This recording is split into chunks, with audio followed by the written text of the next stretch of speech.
The Attorney General has found it necessary to speak to the committee about it regarding the constitutionality or otherwise of several of its provisions, and the Parliament is dealing with it. At the end of the process, I will come in. But in the meantime, the Parliament is dealing with it. And I have no doubt that the Parliament of Ghana will show, as it's done in the past, first of all, its sensitivity to human rights issues, as well as to the feelings of our population, and will come out with a responsible. So you've heard from the president. He says the Parliament is dealing with it, and when he has to come in at the end, he will.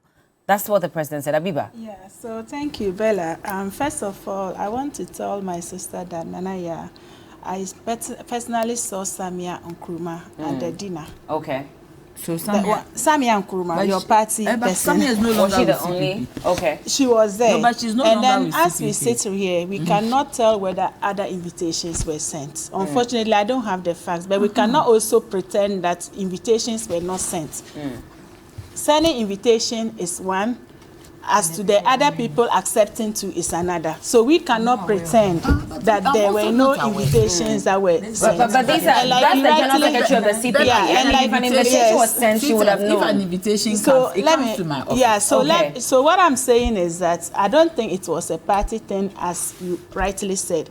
The program that she did at the Independence Square, private invitations were given out from the U.S. Embassy. And we should also understand that she is the Vice President of the United States. Before she comes to the country, they have their program. Ghana has no right to alter her program. As to how she wants to go about her business, yes, we can have an input, but we cannot. No. So we did not play when any you were role talking, in, I think I so we kept didn't quiet. play I was any role writing in who she meets. No, I'm coming. So what I'm saying is that whatever program that they bring, Ghana has an input to make, but we cannot make it in such a way that it will be a force. One thing is adding your input. Another thing is to them including or accepting whatever input you make. But you play an advisory saying, role to an extent, right? So if she says that this is my plan, help me get the right people to meet. So what I'm saying is that we cannot pretend here. Okay. I don't have the facts as to whether invitations were sent, and none of us here has any facts.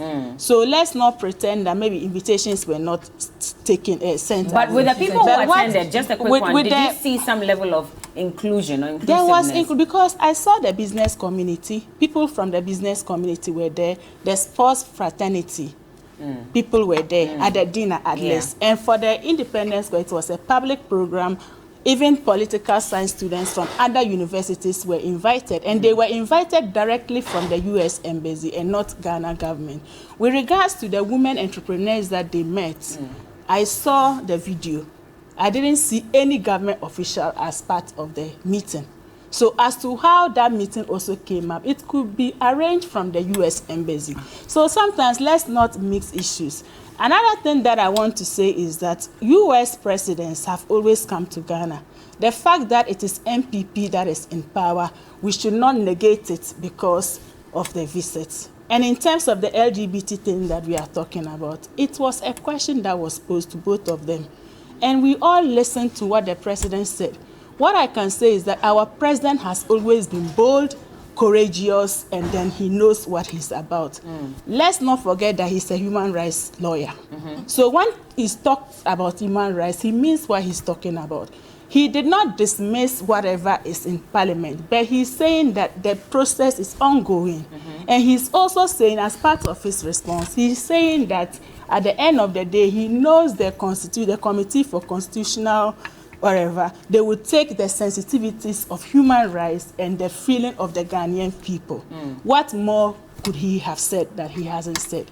So in terms of saying that he wasn't bold, Nana-Addo has always been bold, and everybody knows that. But don't you think that as a president, we should know where he stands? We were in this country where a certain president, I'm coming, we were in this country. We were in this country when a certain president traveled and slept in the house of a gay. Which president? That was John Mahama. He slept, he was the host, the gay was his host. Where and when? I've forgotten his name, but it is. Because if you are making this allegation, we need to have facts to prove it. Otherwise, then we cannot associate with it. I can do the research later on and I'll send it to you. But it's a fact. And people know that he went to sleep in the guest house. That was the host. What about that? But if he slept there, you know for sure that this person is. He was his host. So how does that? Okay, how does that host, relate to this? What I'm saying is that let's not pretend. Let's not pretend as though some people are for LGBT. We are in Ghana, and Ghana, even our constitution, frowns on it. Whatever amendment they are going to do in Parliament, it may just be an addition. But everybody knows that our constitution frowns on. But we haven't had the president make an emphatic statement then. I've told you in line with the constitution. Then, if we all frown on it, I think why has he not been very specific on where he stands? No, with some the issue time ago, of the LGBT? president responded to that when it was ongoing. He made a statement. I think he went to visit one chief or so, and he said that no, that is something that is not going to happen in Ghana. It has never happened, and it will never happen in his time as a president. Why did he not say the same thing here then? Of course, he has the right to answer the way he wants. And whatever he answered, he did not say Ghana was going for it. Neither did he say that Ghana is not going for it either. Yeah, well, but whatever it is, he's also concerned about human rights. He's a human rights lawyer, you understand? But nobody, he has made an effective statement that Ghana will never accept it. It is not in his time as president that he will come to accept it. So that boldness or that emphatic statement has been made by him in the past. So what I'm saying is that as a country, yesterday I was watching TV and I listened to Honorable Muntaka. And what he said, I think as a country, that is where we should be headed. We have come to a point where everything is politicized. Instead of looking at the interest of the country, we look at things on party lines. It doesn't help anyone. Okay, it doesn't help. There is no division in any part of the world other than the U.S. They are always at each other. But when it comes to matters concerning national interest, they come together and then they go by it. But a situation where we always take entrenched positions as to who is in government, and then even when the facts are there, we want to twist it. It doesn't help us. It doesn't help for the growth of the country. It doesn't help for the development of the country. And it doesn't help for our youth. Because as leaders, we should be seen to do things to promote the country other than taking party lines and entrenched positions. Yesterday, Muntaka was saying that Parliament is not a political, it's not maybe an annex of a political party, where certain decisions are supposed to be taken in Parliament. A certain political party takes an entrenched position. It doesn't help anyone. And I think that my friends and my sisters and brothers from the other parties, we should learn to accept certain things for the interest of the country, other than taking entrenched positions. All right. And it is not the first time a U.S. president has visited Ghana. All these years that U.S. presidents have visited Ghana, they've always been positive. Is it because Nanado is the president or MPP is in government that it is wrong now? I don't think anybody has said that, and it's the vice president, by the way. But yes, in terms of distribution about of the economic, money, Baumia saying he was what not. When we came to power in 2017, our GDP was 3.7 or 6. It was moved to 7 point something before COVID came. So talking about mismanagement, NDC is the last people to even talk about the economy. When we talk about managing the economy, despite our difficulties, despite our challenges, whatever policies the government has rolled out, none of it has come to a halt. We are doing our free SHS. Infrastructure is going on. But capitation grant is in arrears. Since 2018, 2019. First time we were fine. After COVID, and then Ukraine, Russia, everybody knows what is going on right now. What exactly is going on? And I like that you brought this in because then we can go into capitation grant. What really is the problem, which is why these basic schools have not received their capitation grant since 2019? In the first place, if you want to go back the history line, capitation grant was introduced by former President Kufuor. That was 2005, right? So it is something that the MPP is fully aware, and they made it deliberate. And talking about education right now, there is no government in the history of Ghana that has taken education seriously than our government. If there are some difficulties, yes, we admit that there are difficulties, but it is not to say that we are insensitive to whatever is going on. Yes, capitation grant can be in arrears, but I know there are attempts to get it paid.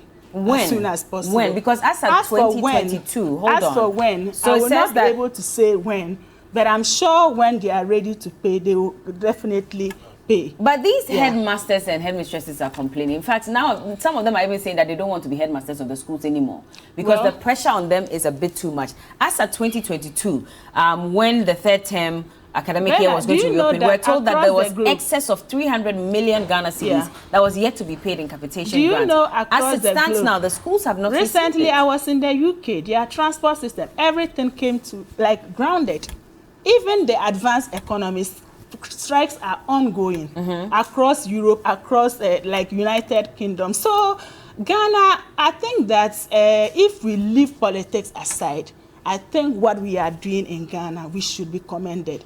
Because in the absence of these difficulties, a particular party, in the absence of all of these things, couldn't achieve what we have achieved. They talk about infrastructure. They talk about roads. There is no government in the history of Ghana that has done many roads than NPP. From Nkrumah's time to now, and the records are there.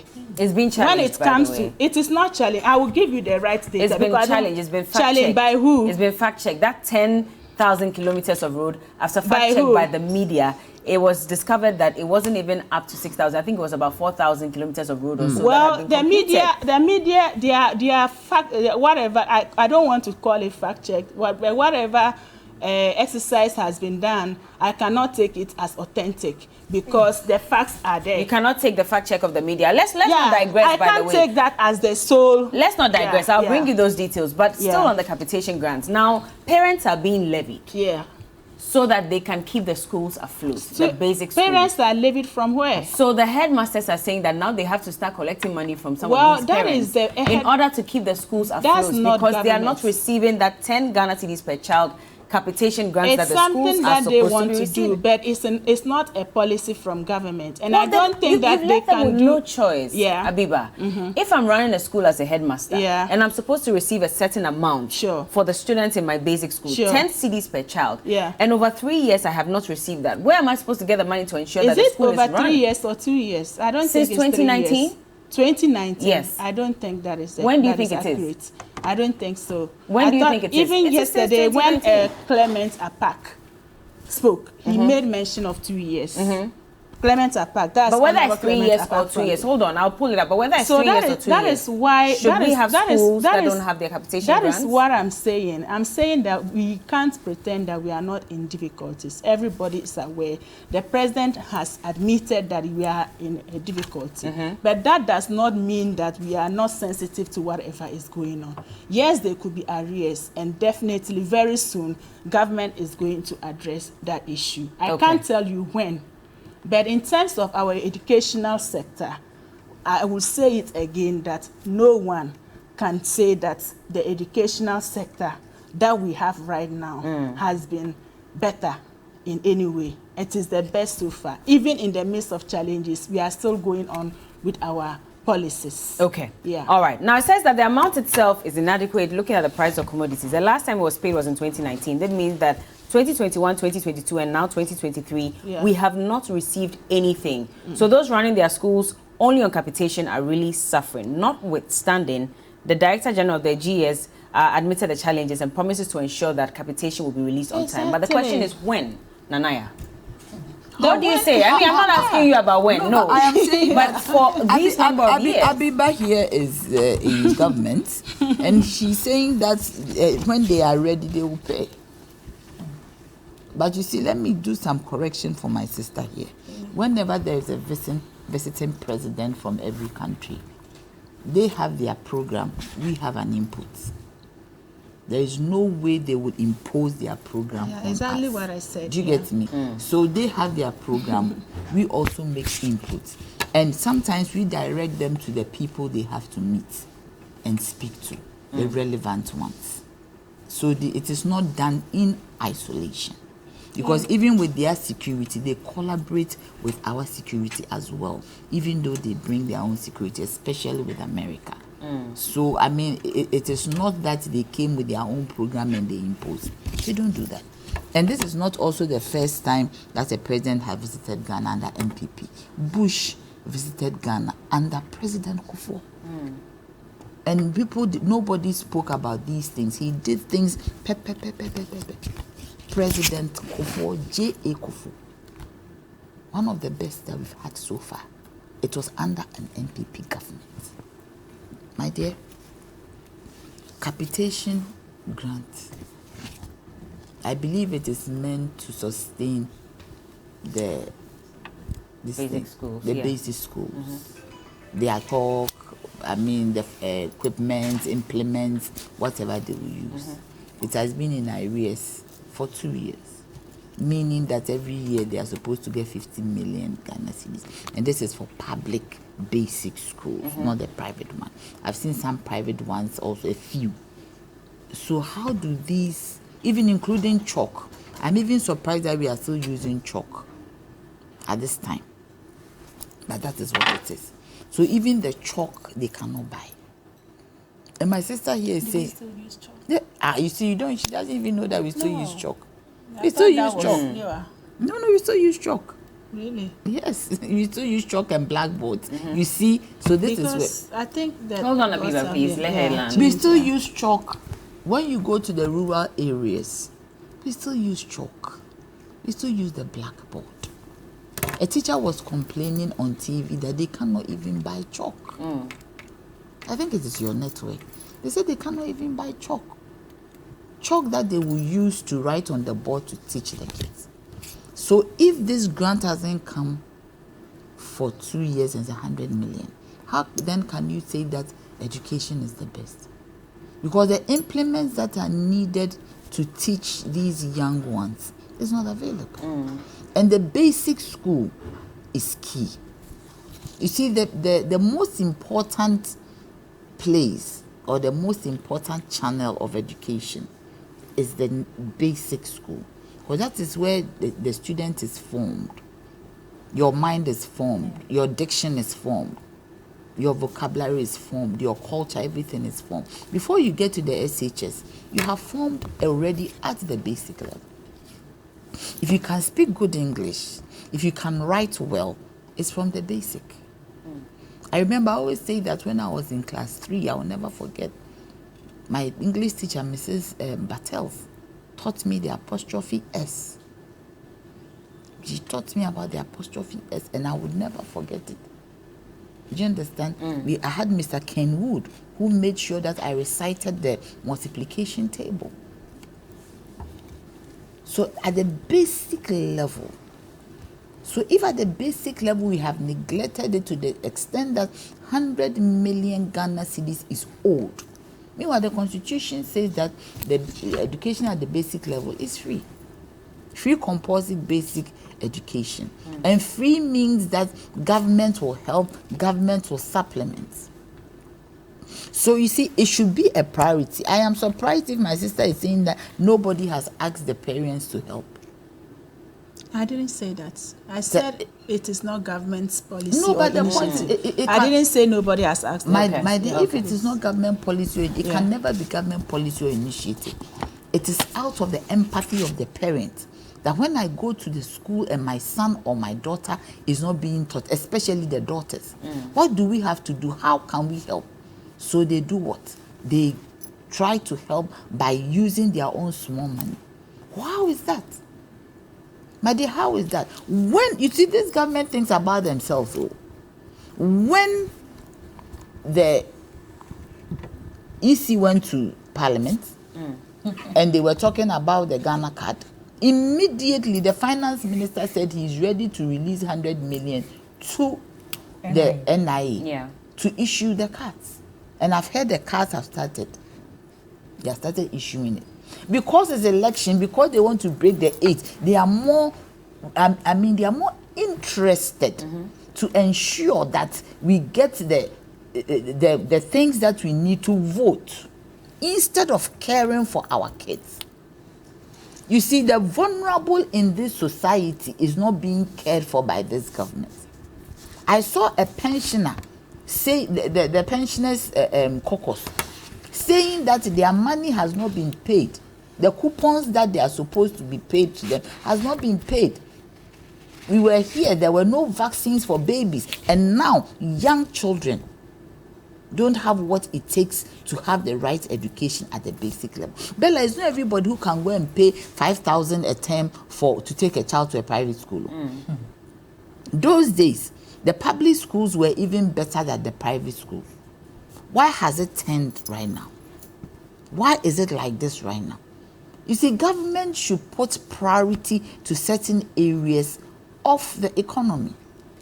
Education, if you pick one part of education and you say that free SHS and you leave the rest, you haven't done much. Because a child moves from one point to the other to another.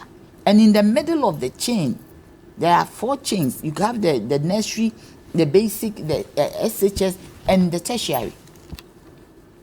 You have just picked one chain and always touting the free education. How does one get to the SHS? You see, because at the basic level, we are not looking at what it should be. The grades that are being churned out are not pleasant. I was very surprised when a woman on TV was arguing that her daughter got 32 or something like that and she didn't get to school. I was like, how? Before, you can't even come and speak about it, that your daughter got 32. You can't speak about it. But now somebody gets 32 and they are in SHS. Somebody who gets 32, are they ready to learn? Maybe it's even possible the person is not a book person. There is even no cap. How can that be? Then it means that now we are seeing that it means there's a problem at that basic level. Because what they need to teach the children is not available. And I believe that it also includes books. The children buy their own textbooks. When you go to Makola, it's all over the place. When the children reopen, they buy their own textbook. They buy their own exercise books.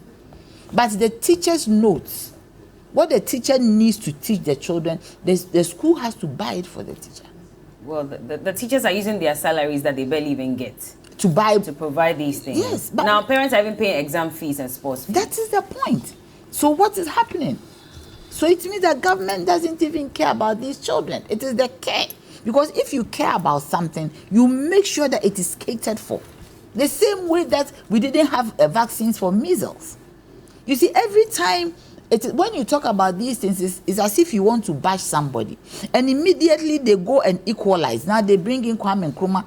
Kwame Nkrumah, they have done more roads than Kwame Nkrumah. They are better government than Kwame Nkrumah. How can that be that any government in this contemporary times would say that they are better than Kwame Nkrumah? Really? I mean, how does that be? Because you see, the landmarks of what Kwame Nkrumah did is there for us to see. This is a landmark of Kwame Nkrumah. This is a landmark. It used to be film studios and it was sold under some program. Diverse teacher. We have landmarks of Osajifo Dr. Kwame Nkrumah dotted all over Ghana, dotted all over the world. The EU as it stands now, the model that EU is using to put the European Union countries together, it was the model that Kwame Nkrumah had for us to be together as the African Union, the OAU. That is a landmark on the sands of time in the world. And today, the MPP will tell you they have even done better than Osajifo Dr. Kwame Nkrumah. They have done better than everybody else. They have even done better than J. Kufuor. Oh, but governments... Do you get it? They have even done better than everybody else, but we can feel what it is. Look, Bella, I made an attempt to go to Makola this weekend. And Bella, I ran out of Makola. Why? Because my money got finished. Before I could use 500 Ghana to do shopping for a month for the family. How long ago was this? Oh, for about 4-5 months ago. 500 CDs? Yes. Okay. Or even before, somewhere last year. Yeah. Because I don't have time, normally I do like bits around and I noticed it was expensive. I said, okay, let me go to Kwasi Ejuaso at Makola. That one, I mean, it's cheaper. We are just ordinary people walking around. So I entered Kwasi Ejuaso. Well, I picked this. It is triple the price. I picked that. I said, hey, what is going on? A bucket of tomatoes, which used to be 25 cedis, is now 55. The paint bucket. Everything that you ask is expensive. Even second-hand clothing. $1. Everything is expensive. Bella, I ask questions. Sometimes I sit with the women and I talk to them. I mean, I do that. When I enter Makola, it's like I'm some this thing. They know me. What do they say? They say times are hard. And you know, most of these women in there are MPP. You know that for a fact? Yeah, because I go to Makola. Okay. I am a street girl. Do you get me? There are some who are NDs, there are some who are CPP, there are some, the MPP. Because business women, these are Ashanti people, Kwawu people. Okay. My dear, I sit with them. And as this weekend, I made an effort. When I got tired of my money got finished, I started walking around to speak to them, to ask for a price of foes. How much is a top? How much is a skirt? I asked for the bags that they carry on their heads, the second-hand bags. I asked. And normally I do that to know what is going on. I have never heard one of those bags on their head selling for 350 Ghana cedis. One of them? Yes. Those days you ask them, oh, bag here first, how much? Or say, oh, maybe 80. Oh, how much will you give me? I am telling you, a definite 350 Ghana cedis was thrown at me. 350 Ghana cedis, that's expensive. I mean, at the point when things are really difficult. But just to put it out there, so yes, indeed, the last payment for capitation grants was on 24th March 2022, and it covered the arrears of the second term of the 2019-2020 academic year. But as it stands now, parents are paying for exams fees, they are paying sports fees, teachers are using their salaries to maintain the schools because they have not received their capitation grants. When we get back, Margot will get a bite of this. Please don't go anywhere.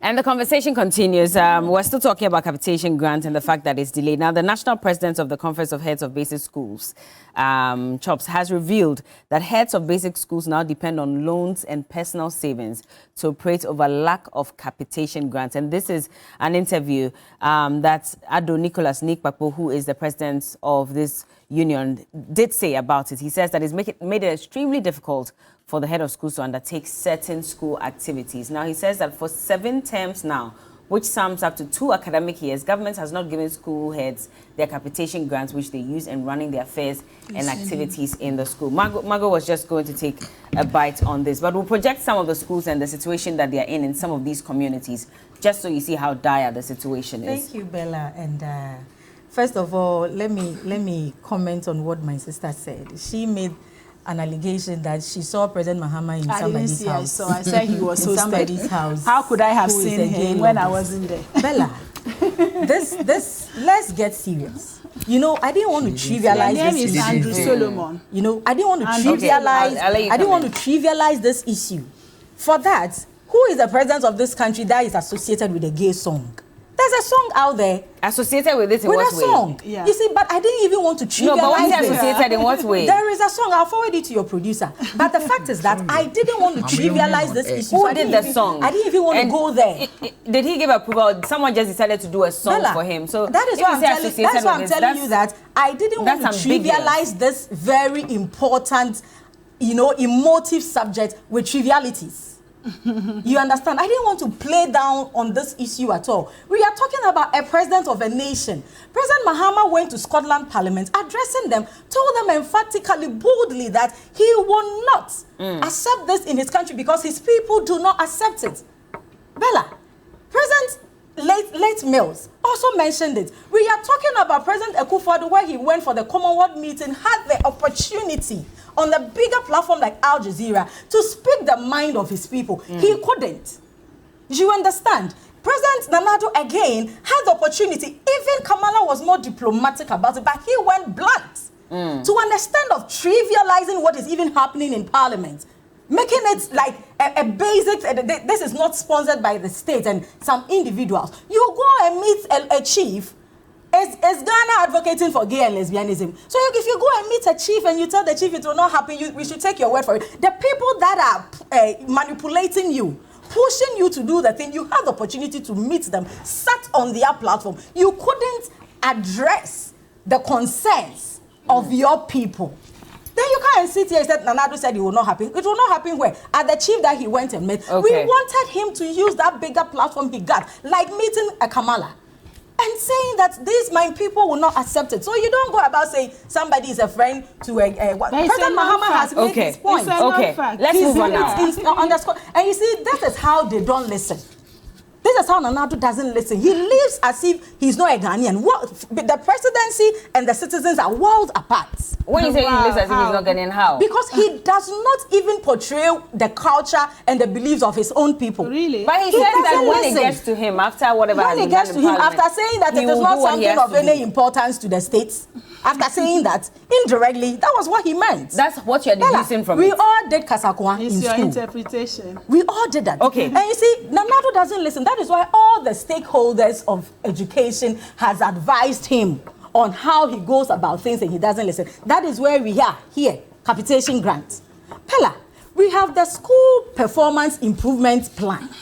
That is a framework that guides capitation grants. So when you take the grants to the various schools, you know the schools are being given the grants per head of a child. So if you have about 500 students, how much ever the government gives per head of the children, then they give you that grant. That is what we used to buy materials, learning material. Those that did visual art, the board, the marker, the paper, you know, they have some special things that they do. Even to fix doors and windows. You see, even when you go to the science labs, when you go to the science labs, all these instruments that we use to learn for the children, we use capitation grant in buying, purchasing all these things, where there's a framework guiding it. In the local assembly, we call it, the monies come with principles. You understand? When currently there's a school in my constituency, armed robbers went and you know, scattered the place. Because of capitation grant, the place is even now left open. And it's still functioning? Students are still allowed to go in there? So can you imagine what happens to their books? What happens to headmaster's office and all that?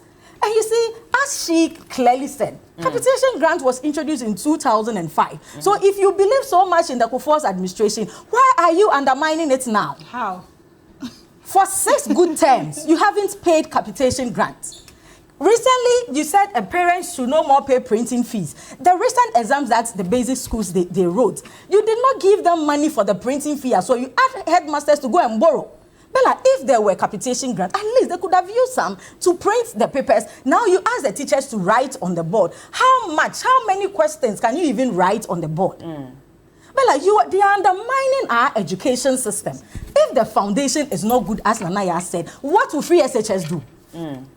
If you're not giving the child a very good foundation, they are destroying this country, because in Africa, most of our problems could be solved through education. Most. So any government that really wants the people at heart, you invest so much in education and in health. Ordinary capitation grant, you are owing over 106 million, you haven't paid. And how do you expect the school to run?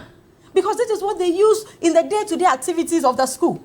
How do a student goes to the science lab without all those things that, you know, how do you call it? Instruments that they need to work with and have a feel of it. What are you doing to them? Now we don't do inter-schools, cultural games and all that. We don't do so. Psychologically, how are you training that child to come out there? Because education alone, Bella, is not the what is science and then you define what is science and what. There are so many things that come to it. And as Nanaya said, you are developing the child. You're developing the psychological aspect of the child in so many activities. We do culture. She will know that the Evers dance this way, Adbaja is for this way. All these things are very important. Why do we teach students that maybe Muslims pray 5 times in a day? What would they use it for? But we teach them all these things to know that if you become a manager one day and you employ a Muslim secretary, you should factor it in his or her job description. This is all education is about. You've taken all these things away from the children. The education that President Nanado and his cohort had, the education that Bella, even you and I had, that is not what we are giving to our people. So look at the human resource deficit that will come later in the day. That will also come and be a burden onto this country again. Well, just some photos for you to see what the situation is like. And these are photos from Tigari, Yesukrom DA Primary, also Fantra Line DA Primary and JHS. There's also Nziman Kwanta MA Primary and JHS, and Tikobo DA Primary, all in the Western region. And we're going to be showing you photos of the situation in a number of these schools and the fact that a lot of these schools don't have their capitation grants as well, which is why you are seeing them, some studying under trees, some not having classrooms. Their classrooms are sandy, the windows, the doors are all messed up. And that is the real situation in the basic schools. Ironically, we're running FQ, which is free, compulsory, universal, basic education. And yet you see the situation where parents have to pay. In fact, teachers have to use some of their monies as well. Now, sometime, I think this year or last year or so, there was some allocation that was made to these basic schools. In fact, last year, 2022, 2.92 million was allocated for basic education. We're told that's at the time that the minister went to Parliament to read the budget for 2023, that only 19% of it was disbursed. This is the real situation on the ground, and this is a problem because we know how much these schools need, but when it comes to disbursing, we don't even disburse even 50% of that. Yeah, so Bella, what I want to say is that it is very true that we are going through these challenges, and it is not something that we are not aware of. When the president went for SONA, he admitted the difficulties that we are in. So it's just the difficulties that is not allowing us to do whatever we have to do. But what I want to say is that we believe in President Kufuor's administration. That is why when NDC collapsed NHIS, we came to revamp it. When they collapsed all the beautiful initiatives that were done by President Kufuor, it took this government to come and revamp all of those things. We were in this country when nurses were not paid, training allowances were not paid. So many things that were not paid. When this government came, they cleared all those things. But we sunk millions into a So what I'm saying, that is still at ground level. When our students don't have the capitation grants for their schools. What I'm saying is that the will to do it is there. Okay. There is the challenges or difficulties that we find ourselves that is making us not to do. Is it also about prioritization? In terms of FQ, apart from capitation grants, let's bear in mind that we also provide free school uniforms, we provide textbooks, we provide sandals to the pupils. And then our focus is not only on free SHS. Free SHS is only at the senior high level, right? But when you come to tertiary too, gone are the days that you needed to get loans. You need a guarantor to get a loan to go to school. These days, tertiary, there is a system in place where you don't need a guarantor to even take a loan. But if your foundation is weak? The foundation is not weak. We are talking about 2 years arrears. We have been in government for 6 years. So 2 years, just our inability to pay for 2 years should not wash away the good things that we have done prior to this time. But you've heard and the teachers, this time, they're saying 7 terms of academic calendar. It is not new in the history of Ghana. But so it's when it happens, there's a problem, definitely. I want to say that when you are a leader of a home, and then one day you go to work, for example, and then unfortunately you are fired. You are unable to take care of your kids in the house. Does it make you insensitive? Okay, we have to go. It doesn't make you insensitive. It's the situation that allows. It's the situation that allows that to happen. So the fact that we are not able to pay attention to the capitation grant does not make the government insensitive, but it's just the situation that is making us not be able to do we have to go. And I actually gave you all more time than I've given Abiba, which is why I asked them to speak on this. It's not right. I did. I gave you more time today than Abiba. It's not true. That's the truth. That's the truth. I spoke once. No. I did. Oh, you spoke twice? No, I did. You did. Oh, twice. Nanaya. You spoke at We have to go. Okay, 30 seconds. Just before she started. 30 seconds, please, so that you can all wrap up with this. I don't want wahala. You let me give you the 30 seconds. Because I know after this show I'm in trouble. Please speak, Nanaya. 30 seconds. Or 1 minute, okay, each. No, you see all each again. No, she's not speaking again. You see, the point is that all I'm saying that all these LGBT thing, again. Yes, we are arguing too much over it. But you see, God will deal with it. When it came to Lot, what happened? God destroyed the whole city. Do you get me? So please, I mean, let's for now.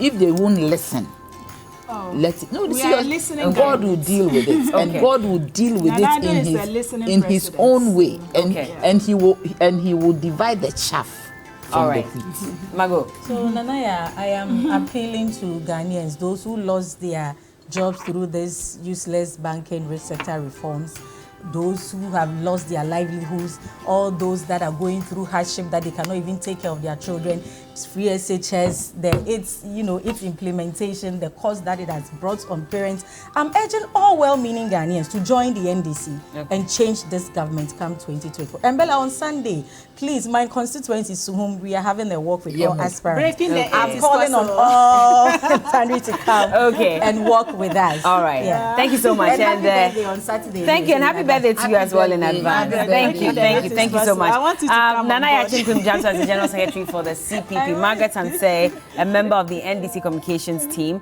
and Abibata Shani Mahama Zakaria is the CEO of the Microfinance and Small Loan Center, Maslock. It's been an interesting conversation. We'll be back with more, and today we have Kwame Eugene. He has a brand new video out, and we'll get to see it right here on the show. Don't go anywhere.